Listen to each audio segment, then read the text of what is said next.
Olá pessoal, tudo bem? Professor Eduardo Galante para dar sequência aqui no nosso curso. Nós estamos então estudando o Estatuto da Criança e do Adolescente com todas aquelas observações que devem ser feitas para que você faça uma boa prova. Gente, como eu disse a vocês, eu tenho por hábito pesquisar provas, pesquisar por bancas, justamente para entender um pouco melhor sobre tudo aquilo que está sendo cobrado. E nestas minhas pesquisas, eu descobri o seguinte: hoje não tem mais um assunto que é cobrado com exclusividade no ECA, muito pelo contrário, viu, gente? As bancas, elas estão cobrando praticamente tudo que tem no ECA. Daí, então, a importância de nós aprofundarmos os nossos estudos com tudo aquilo que é importante. Mas não se preocupe, ao longo do curso eu irei destacar para você tudo aquilo que for necessário, tá bom? E dentro desse aspecto eu ainda quero convidá-lo ao seguinte: se você, ao longo do nosso curso, quiser fazer algum comentário, se você quiser tecer algum comentário, quiser tirar alguma dúvida, nós temos aqui o fórum, onde você poderá entrar em contato comigo, e se você gosta das redes sociais, eu também estou nelas, Professor Eduardo Galante, lá no Instagram, tá bom? Mas vamos à nossa aula? Vamos logo? Simbora comigo, Professor Eduardo Galante, nós estamos na aula 6. Nós estamos estudando o Estatuto da Criança e do Adolescente. Nada mais é do que a Lei 8.069 de 1990 e respectivas atualizações. Como eu disse a você, essa lei ela é constantemente modificada, aperfeiçoada. Bem, o objeto da nossa aula, vamos falar sobre a família substituta. Olha só, gente, olha aqui. Na aula passada, nós falamos então muito sobre a família natural, trouxe detalhes para você dessa família natural, trouxe inclusive a informação que é a regra que a criança e o adolescente permaneça com aqueles seus parentes queridos, aqueles que são responsáveis ali, que tem os laços sanguíneos e tudo mais, porém existem situações em que isso não será possível. Justamente sobre esse assunto é que nós iremos falar a partir de agora. Combinados? Tranquilos? Vamos lá então? Vem comigo, professor Eduardo Galante. Olha só, vamos falar agora, nós sabemos que a família substituta comporta, não é isso? Comporta espécies. Nós temos a curatela, nós temos a tutela, nós temos a adoção, nós temos a guarda, não é isso? Pois é, vamos falar agora, pessoal, do Instituto Tutela. O que é a tutela nos termos do Estatuto da Criança e do Adolescente? Gente, a tutela nada mais é que uma forma de colocação da criança e do adolescente em uma família substituta. E necessariamente, para se conceder essa tutela, será necessário fazer nos moldes em que ela se encontra no Código Civil. E mais, para que seja deferida essa tutela, ou a criança ou o adolescente deverá ter no máximo 18 anos incompletos. Então a tutela, ela alcança tão somente crianças e adolescentes com a idade compreendida entre 0 e 17 anos, 11 meses e 29 dias. Então a primeira informação que nós temos que ter, vamos lá, é isso aqui, ó. A tutela, já que ela utiliza as regras do Código Civil, a primeira coisa que eu preciso saber é o seguinte: quem pode ser tutelado? Somente a criança ou o adolescente que tenham até 18 anos incompletos. No dia que se completa 18 anos, não pode ser mais tutelado, tá? Esse deferimento, ou seja, uma vez que o Poder Judiciário, uma vez que ele concede essa tutela, significa dizer, em termos práticos, o seguinte: olha, houve então a decretação da perda ou ainda a suspensão do poder familiar. E nesse caso, então, aquele que tiver a tutela, necessariamente, então, deverá cumprir o seu dever de guarda. Então, em termos práticos, o que eu quero que você guarde para a nossa prova? Quando há o deferimento da tutela, gente, vamos esquecer um pouquinho o juridiquês para você entender bem tranquilo. Olha só, há um pedido de tutela. Há um pedido de tutela. Ok, o juiz concedeu? Sim, concedeu. Duas consequências necessárias irão acontecer a partir do momento que essa tutela ela é concedida. Primeira delas, tá aqui, ó, vai haver o quê? A perda ou a decretação da suspensão do poder familiar. Começa por aí. E quem teve essa tutela, quem recebeu essa tutela, terá que cumprir o seu dever de guarda. Então, guarde isso aí. Duas consequências de quando se concede a tutela. Combinados? Então, vamos lá. Primeiro, eu vou até escrever para você aqui todas elas, ó. Então, o deferimento da tutela pressupõe o quê? Prévia decretação. Então, vamos aqui, ó. Primeira consequência. E a segunda consequência está aqui, ó.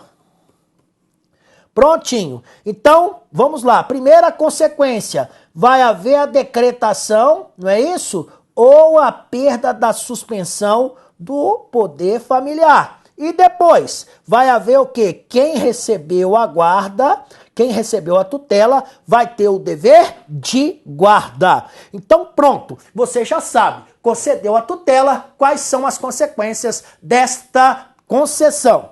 Pronto, você já viu então quem pode ser tutelado, você já viu quais são as consequências que irão, né, ter uma vez que essa tutela é concedida. Com isso, então, a gente pode avançar. Bem, então nessa questão da tutela, nós teremos a presença do tutor. E o tutor, ele tem um papel importantíssimo no contexto. Afinal de contas, ele irá cuidar dessa criança, desse adolescente. Por isso mesmo, o nosso Estatuto da Criança e do Adolescente, ele trouxe aqui informações relacionadas a esta guarda, a esse contexto de convivência. Olha só o que diz aqui o nosso Estatuto. O tutor nomeado por testamento ou ainda por qualquer documento idêntico, ou seja, que tenha o mesmo efeito que o testamento, isso nos termos do Código Civil, ele deverá no prazo de 30 dias após aberta a sucessão, ingressar com pedido destinado ao controle judicial do auto. Então vamos lá. Aqui eu quero conversar com você a respeito daquele tutor que foi indicado, vamos dizer assim, para ser o tutor daquela criança, daquele adolescente, por testamento. Então alguém morre e deixa um testamento. Nesse testamento ele testa que tal pessoa ele quer que tal pessoa então seja o tutor do menor. Pronto. E aí é o seguinte, lá no Código Civil a gente aprende o seguinte, olha, quando é que começa a sucessão? A sucessão começa, o prazo da sucessão começa imediatamente após a morte.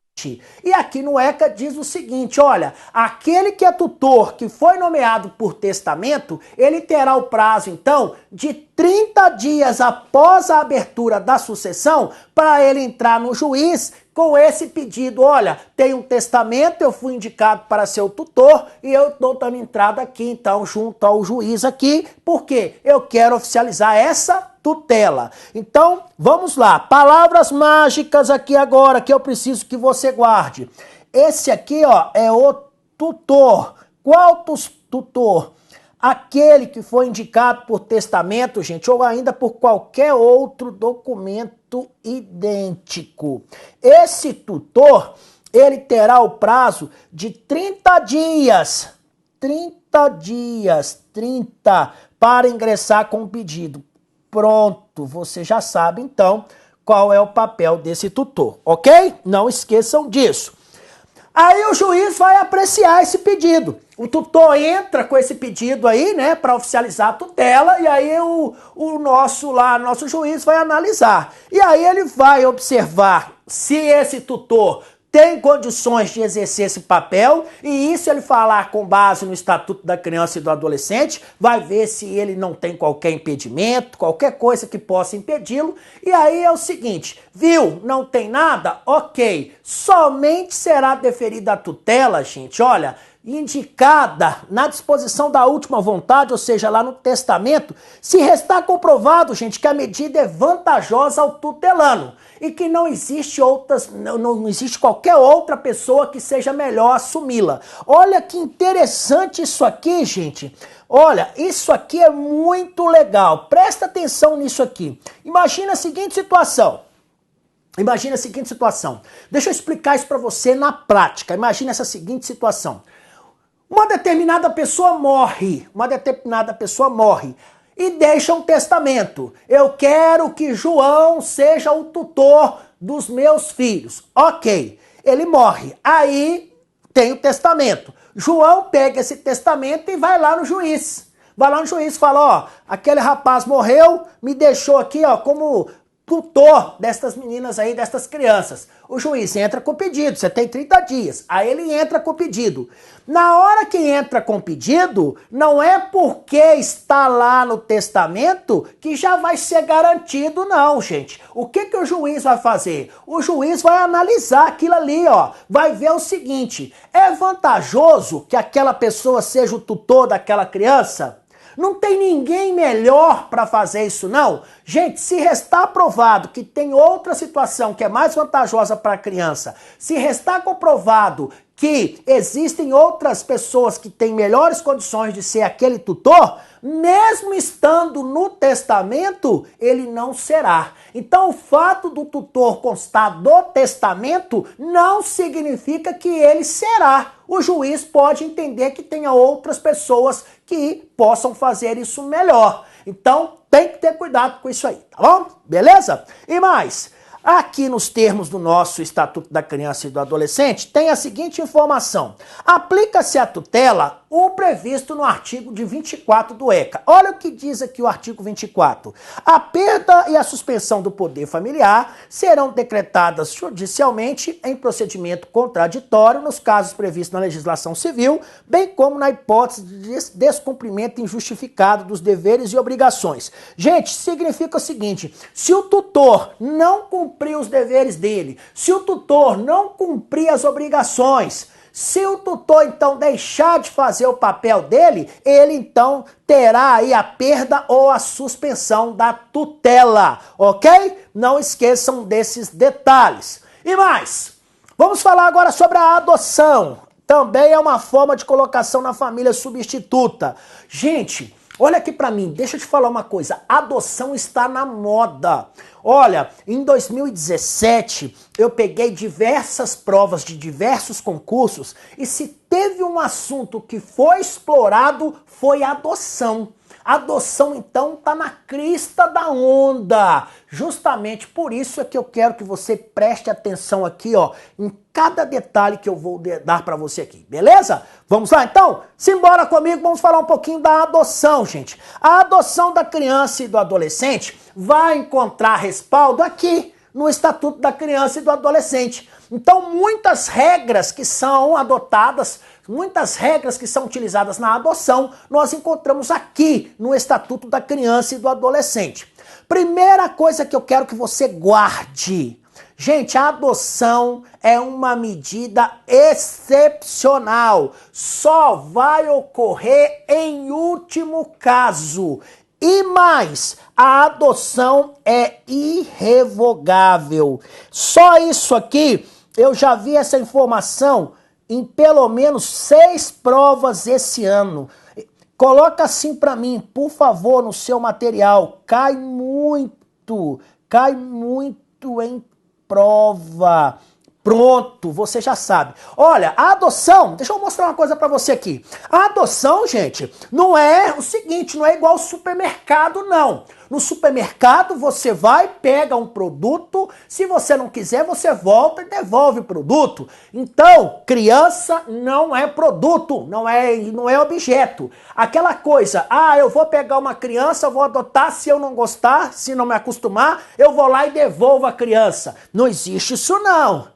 Não tem esse negócio de achar que criança é utensílio de prateleira, não. Olha, é medida excepcional, porque é a última das medidas que devem ser adotadas, só vai ocorrer quando não tem mais jeito, e mais, é irrevogável. Adotou, aguente. É assim. E olha, é um gesto de... Por isso que tem que ser um gesto de amor, tá? Agora, como nós estamos falando de concurso, nós estamos falando de prova objetiva, eu já coloquei que isso aqui cai muito em prova, tá bom? Não deixa de dar atenção a isso não. Então, adoção é uma medida, repito, excepcional, é uma medida irrevogável e, repito, você só deve adotar, né?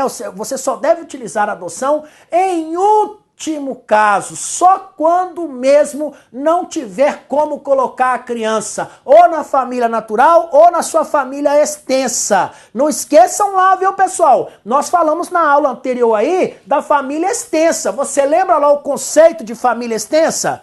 Pelo amor de Deus, hein? Não vamos... Olha, não quero nem falar nada. Eu tenho certeza que você sabe o que é família extensa. Lembra lá? É aquela família que é formada por parentes que têm afinidade, que tenha, né, afetividade e também tem aí, vamos dizer, tem um convívio com a criança e com o adolescente. Então a adoção só será possível se a criança não tiver condições de ser colocada ou na família natural ou na família extensa. Olha, não pode haver vedar, pessoal. Vedar no direito significa proibir. Então ali está escrito o seguinte, olha, é proibida a adoção por procuração. O que é isso? Deixa eu te explicar isso aqui, vem cá. É o seguinte, às vezes por algum motivo, ou de tempo, ou de viagem, você às vezes precisa praticar um ato da vida civil e você está sem tempo para aquilo. Aí o que você faz? Você vai no cartório e faz um documento chamado procuração, onde você dá amplos poderes ou dá poderes específicos para que alguma pessoa faça alguma coisa por você. Pois é, só que isso não tem na adoção, não. Não existe adoção por procuração. Não esqueçam disso. Então vamos marcar aqui, não existe adoção por procuração. Isso cai demais em prova. Muito cuidado. Em caso de conflitos de interesses do adotando e de outras pessoas, até mesmo no caso de conflitos do adotando com os pais biológicos, deve prevalecer, sabe o quê? Os direitos e os interesses do adotando, gente. Como eu disse a vocês lá na nossa primeira aula, nós temos o princípio do melhor interesse da criança. Então, este adotando é a vontade dele que irá prevalecer. Então, há conflito? Ok, o adotando é quem vai ter, então, a sua vontade respaldada, tá bom? Muito cuidado com isso. Mais um detalhe, o adotando, gente, ele deve contar com no máximo 18 anos a data do pedido, salvo se já estiver sob a guarda ou a tutela dos adotantes. Cuidado com isso aqui. Todo mundo aqui comigo, não deixe de prestar atenção nisso que eu vou te explicar aqui agora. Gente, qual é a idade máxima para se adotar uma criança ou uma adolescente? No caso, o adolescente, 17 anos, tá? 11 meses e 29 dias. Tá aqui, ó. O adotando deve contar com no máximo 18 anos a data do pedido. Então, no dia que eu fizer ali o pedido, fiz o pedido hoje, nesta data a criança, lá o adolescente deve ter no máximo 18 anos. Aqui há um conflito doutrinário. Significa dizer que tem pessoas do direito que pensam de duas formas diferentes. Tem gente que entende o seguinte, que a pessoa pode ser adotada até 17 anos, 11 meses e 29 dias. Tem outras que pensam que não, que se tiver 18 anos ainda pode. 18 anos, 11 meses e 29 dias. Isso não cai em prova. O que cai em prova é só isso aqui, ó. Qual é a idade máxima que alguém pode ser adotado? 18 anos, no dia do pedido da adoção. Eu entrei hoje com o pedido da adoção, beleza. Nesse dia aí, quem eu tô querendo adotar tem que ter no máximo 18 anos. E mais um detalhe que você não pode esquecer. Suponha-se suponha-se que eu tenha a guarda de uma pessoa, de um adolescente. Ele já está comigo pelo menos há 10 anos. E aí, por algum motivo, gente, eu não fiz esse pedido de adoção a tempo. E aí, quando eu resolvi pedir, ele já estava com 19 anos. Eu posso? Nesse caso, pode, porque é a única exceção. Se a pessoa já estiver sob a guarda ou a tutela dos adotantes, ela pode pedir. Olha que legal, gente. Viu essa questão aí? Então eu tenho uma guarda, eu vou dar um exemplo. Eu peguei a guarda de uma criança com 10 anos de idade. E já tem 10 anos que ela está comigo, ou seja, tem 20 anos então, ela tem 20 anos de idade. Pela regra geral, ela pode ser adotada? Não, tem mais de 18. Mas tem 10 anos que eu tenho a guarda dela. Opa, essa aí é a excepcionalidade. Então, alguém pode ser adotado depois de 18 anos? Pode, mas é num caso de excepcionalidade e mesmo assim tem que provar essa situação aqui. Beleza? Não esqueçam disso. A adoção. Gente, a adoção é algo muito sério. Sabe por quê? Nos termos da nossa lei, a adoção vai atribuir a condição de filho ao adotado. A partir daquele contexto, então, gente, o adotado passa a ter as mesmas condições de um filho. Vai ter os mesmos direitos, vai ter os mesmos deveres, inclusive o filho, a criança adotada, ela vai ter os mesmos direitos na herança, nos direitos sucessórios. E mais, a adoção vai fazer que haja um desligamento total do vínculo com os pais e parentes, viu? Ou seja, os pais biológicos, os parentes, tchau. A não ser naqueles casos que haja impedimentos matrimoniais, ok? Então, a adoção faz com que o filho adotado tenha os mesmos direitos e deveres, inclusive sucessórios. Isso despenca em prova. Pronto, ó, isso aqui despenca em prova. Inclusive aqui, ó, os efeitos sucessórios. Então vai desligar esse filho adotado de qualquer vínculo com pais e parentes, quaisquer vínculos. Aí quando você fala assim, professor, o que o senhor quer dizer, salvo com os impedimentos matrimoniais? Deixa eu te dar esse exemplo aqui. Suponha-se que eu fui adotado.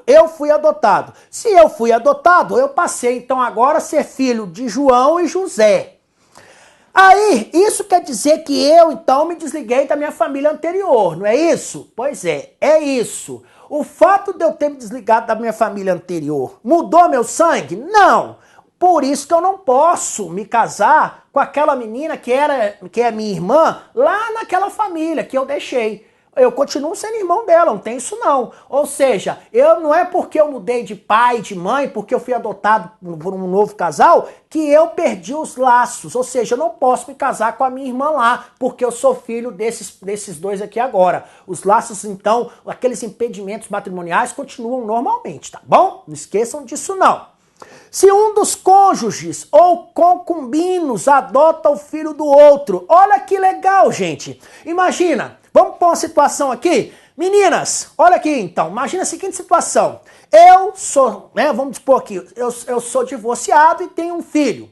Você é divorciada e tem um filho também. E nós dois resolvemos nos casar. Ok. E ao fazer isso, eu adoto o seu filho e você adota o meu. Olha que legal. Será que pode? Pode. Olha o que diz o ECA. Vem cá. Gente, se um dos cônjuges... Vamos lá. Olha que legal isso aqui.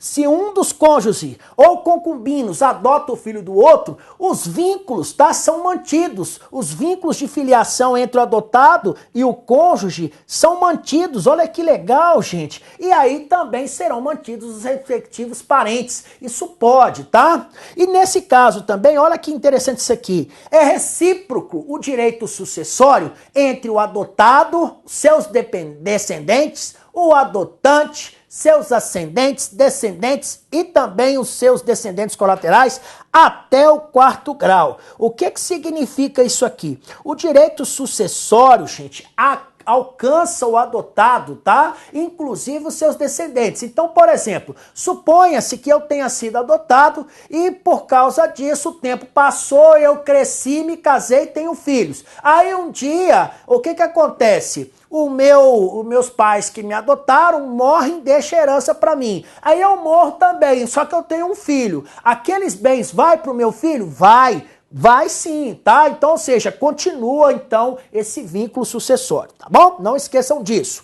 Podem adotar, gente. Quem é que pode adotar? Como eu disse a você, a criança, né, o adolescente, para a pessoa para ser adotada, tem que ter 18 anos. E quem quiser adotar, tem que ter 18 anos também, tá? E pode ser o seguinte, se solteiro pode adotar? Pode, não tem nenhum impedimento nisso. Não podem adotar. Quem é que não pode adotar? Os ascendentes, ou seja, né, aquelas dentro da relação de parentesco, pai, mãe, avô, avó, não pode. Nem os irmãos. Eu, então, não posso adotar o meu irmão. Cuidado, isso aí cai bastante, ó. Estas duas informações aqui, ó, são muito cobradas em provas de concurso, beleza? Não esqueçam disso, não.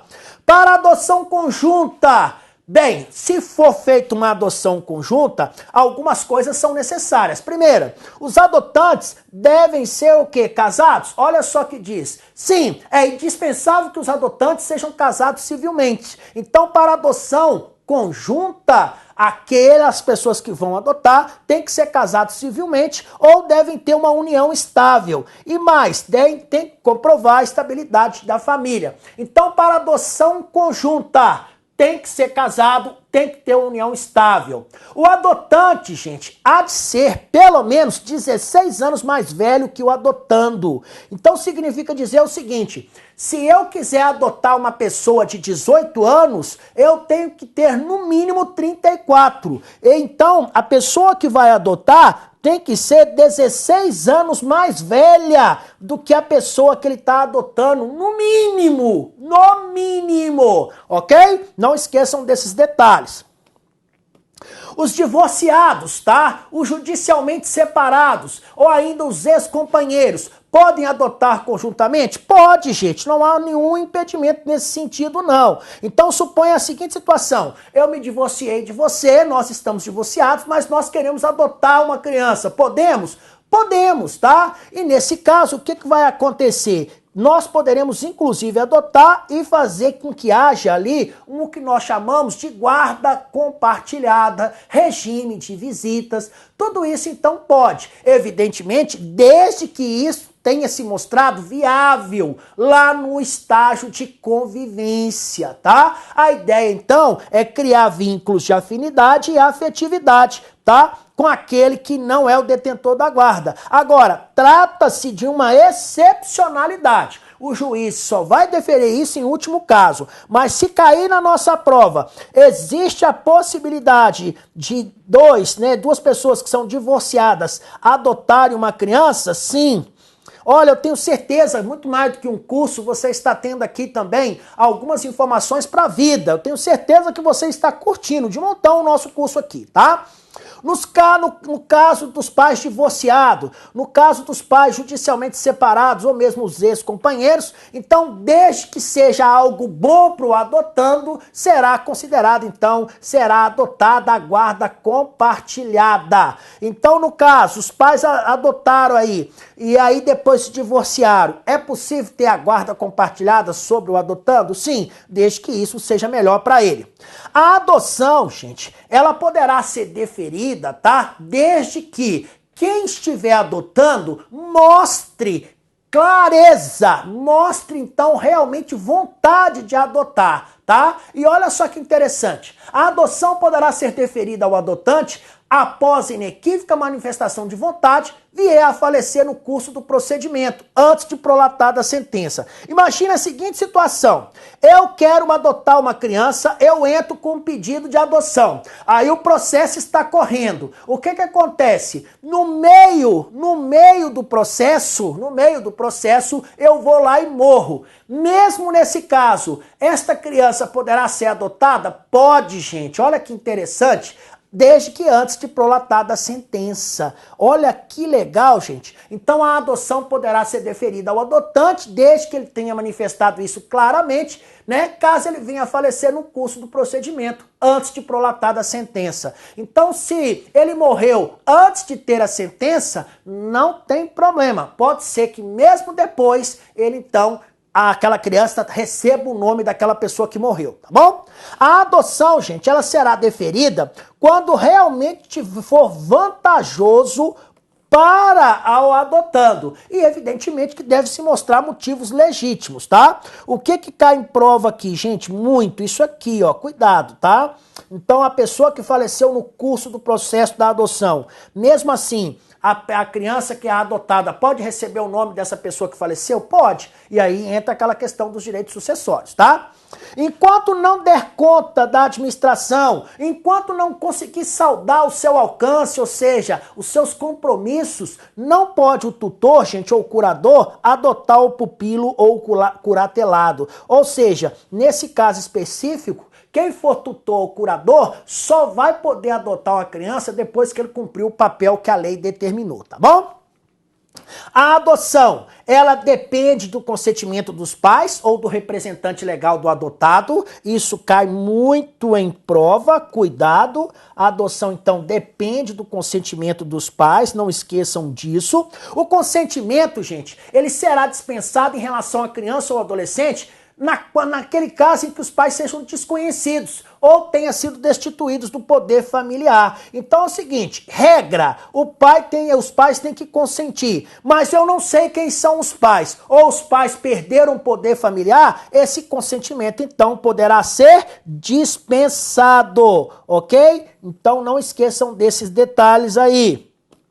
Em se tratando de maior de 12 anos de idade, nesse caso também, se o adolescente ali a ser adotado tiver maior de 12 anos, ele será ouvido a respeito, ou seja, ele deverá consentir com a adoção. Ele deve falar, olha, tudo bem, estou indo para essa família, ok?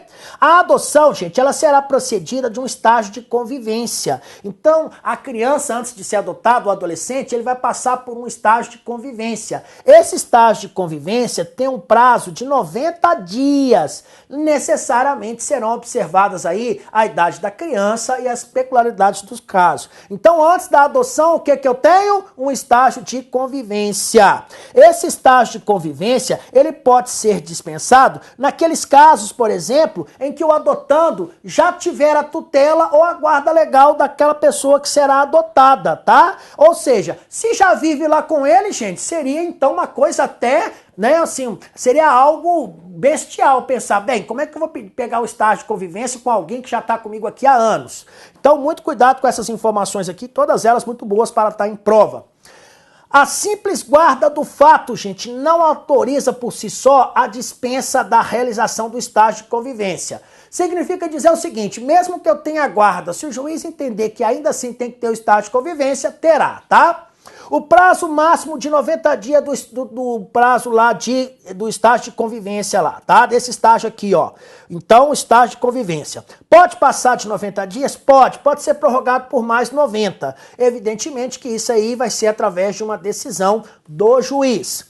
Em caso de adoção por pessoa ou, né, por alguém que mora fora do país, nesse caso, o estágio de convivência, gente, será, tá, de no mínimo 30 dias e no máximo de 45 dias. Então, para pessoas que moram no exterior, o estágio de convivência é menor. Pode ser prorrogado? Pode, pelo mesmo período por uma única vez. Nesse caso, também por uma decisão do juiz.